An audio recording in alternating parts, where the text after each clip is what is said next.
We begin tonight with newly released video from Phoenix police. It shows a fatal standoff between officers and a suspect at a Whataburger last month. Good evening and thanks for joining us for 12 News at 10. I'm Mark Curtis. The man armed with a rifle stormed into that restaurant near 28th Avenue and Thunderbird in broad daylight and demanded that everyone get out. Police say he then started shooting at them and even fired at a police helicopter before officers ultimately shot and killed that man.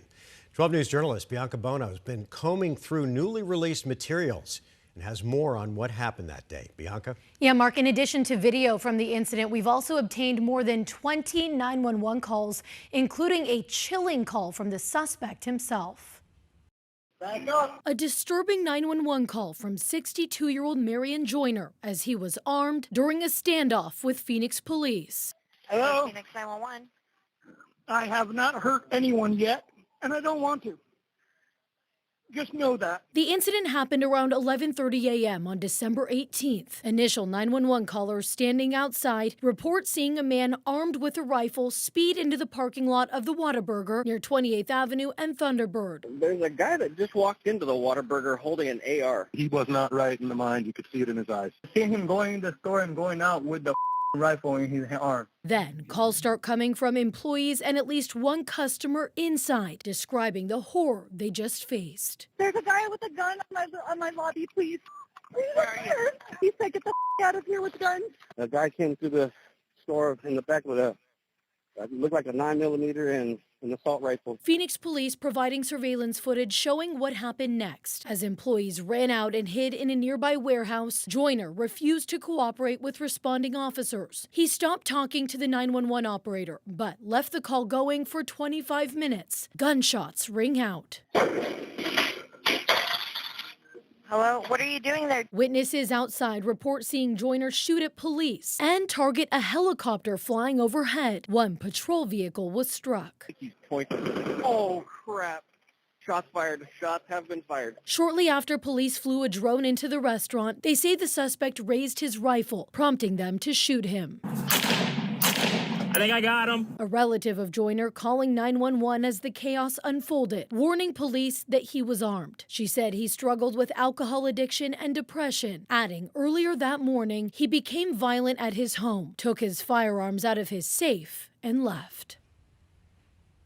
And the good news here, no officers were injured during this incident. 5 of them returned fire at Joyner, and per protocol, the case is now the subject of both criminal and administrative investigations. Live in studio tonight, Bianca Bono, 12 News. Bianca, thanks. Tonight we're also learning more about the man found inside a Tesla Cybertruck that exploded outside the Trump Hotel in Las Vegas.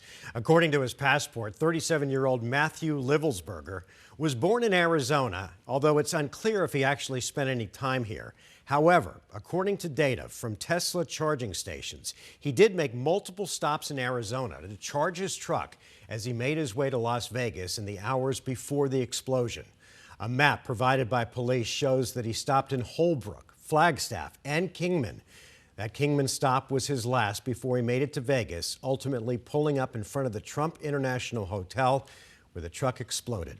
Fireworks and guns were found inside the vehicle as well. His motivation is still unknown.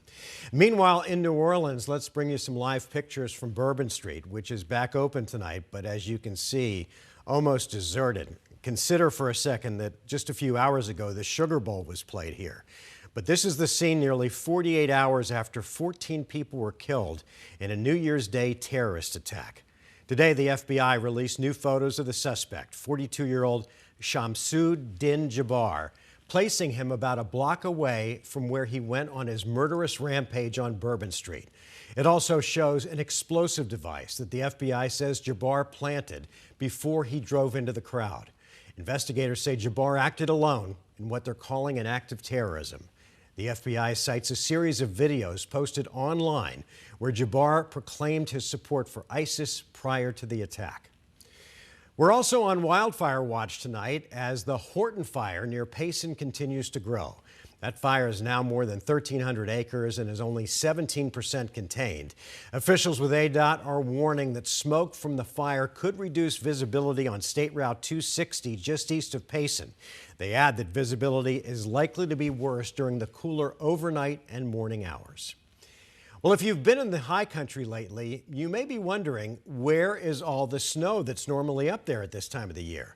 It's been a real bummer for skiers and snowboarders in Flagstaff who don't have many options this year. 12 News journalist Chase Golightly spent the day in Flagstaff hearing from people disappointed by this year's lack of snow.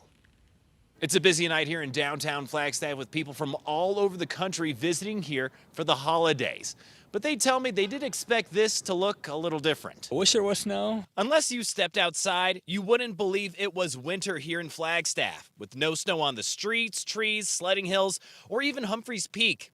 And it has some visitors a little disappointed. Still very fun, but I really would want snow. The Rushton family traveled here from Florida wanting to see the Grand Canyon and some snow. We would have loved that, even if it was just a flurry, something magical for us Floridians. That would be very, very nice. It's not just visitors. This season is just, it's dry. Luciana Esfeliza, who lives in Flagstaff, also wishes they had it, even with all the work snow comes with. Yeah, it sucks to shovel, but I'd rather have the snow. Saying Flagstaff just isn't the same this time of year without it. To go play in snow, go snowboard. We can snowboard now, but it's rough. But Flagstaff Winter Park and Arizona Snow Bowl are the only places that have snow because they make it themselves. They are working around the clock. Whenever cool temperatures allow, they are out there making snow. Angie Grubb with Snow Bowl says they're still busy, even though not all of their trails are open because of the lack of snow. Definitely experiencing some La Nina conditions. Typically throughout December, we usually see a drier year, and then a lot of our snowfall tends to come in January, February, and even March. With skiers and snowboarders noticing a difference. This late in the season, it's usually like there's pretty good snow, but now it was kind of surprising. At this point of the time, it's not the best it could be. Yeah. But it works. Still, they're enjoying what they have and hoping for more snow as the season goes on. Yeah, I had a blast. Great day. Can't complain for the time of year. In Flagstaff, Chase Golightly, 12 News. Chase, thanks. Meteorologist Lindsay Riley joins us now. And Linz, the lack of snow up there is really having an impact. You got to feel sorry for the people who depend on snow for their income. So what do the snow totals look like compared to previous years? We are definitely much lower, and you saw the video from up there. Let's take a look. In fact, Flagstaff is at the bottom of the list right here. They've only gotten 2.7 inches of snow, and at this point in the season, they should be close to 30 inches, so over 25 inches below average to date. Prescott, as well as Payson, has only seen a trace of snowfall. Now, Prescott's only about 2.5 inches below average, while Payson is over 5 inches below average. Show Low doing a little bit better, equal to where they should be, 8 inches that has fallen so far this season. But unfortunately, with La Nina going on right now, all these storm systems, they're missing us to the north. This is a look at the 7-day precipitation map, and you can see all the snow up towards Salt Lake City, Denver, much of the Midwest, and the desert Southwest from Southern California through West Texas is completely dry. And this trend is expected to continue through the month of January at least. Mark? Linz, thanks. Well, we know there are a lot of unique things in Arizona, but nothing quite like what sits on the side of the Loop 303 and formerly on the side of the I-10. And even if you've seen it, you probably don't know the story behind the Big Baby. 12 News journalist Jade Cunningham went to Duncan Farms in Goodyear to learn all about the Big Baby mural and how it's turned into an Arizona landmark.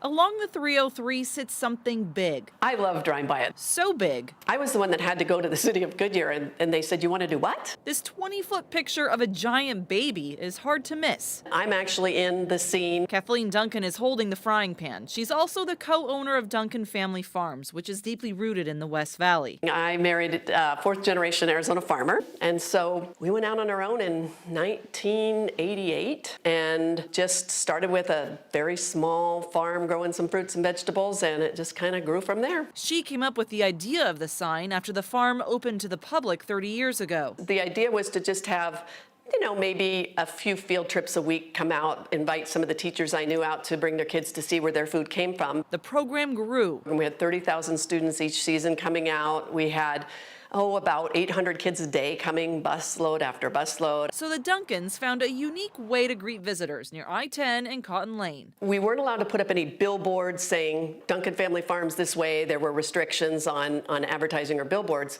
So we wanted some fun way to just let the kids know you're close. So we were in Salinas and saw these amazing huge murals out in the fields and on corners, and we thought, who did these? They found the artist. He said, what if we did a honey, I blew up the kid kind of thing? And we do a mural of a baby that's blown up, and then there's regular sized adults around kind of trying to keep this baby from doing anything crazy. And then found the baby.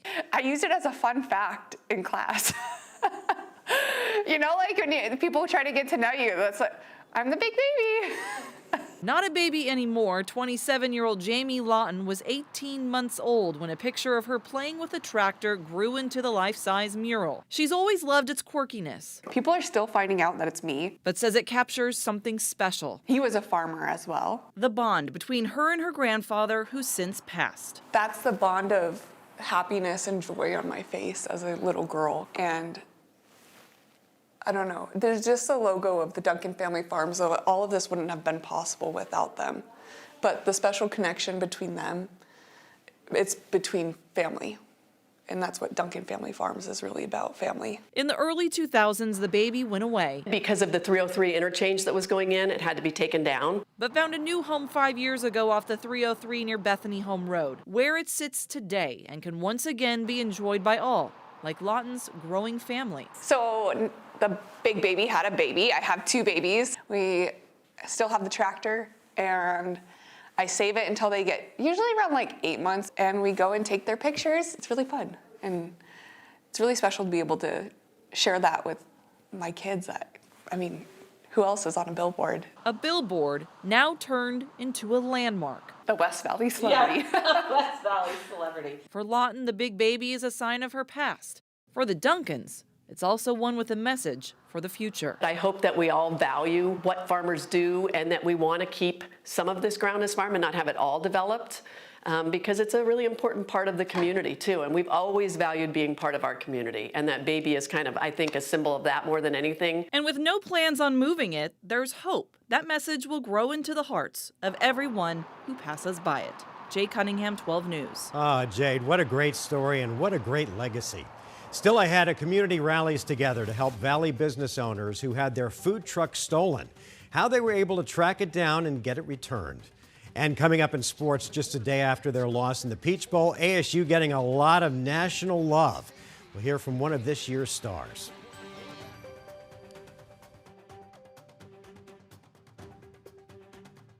12 News Valley Cam is brought to you by Desert Diamond Casino.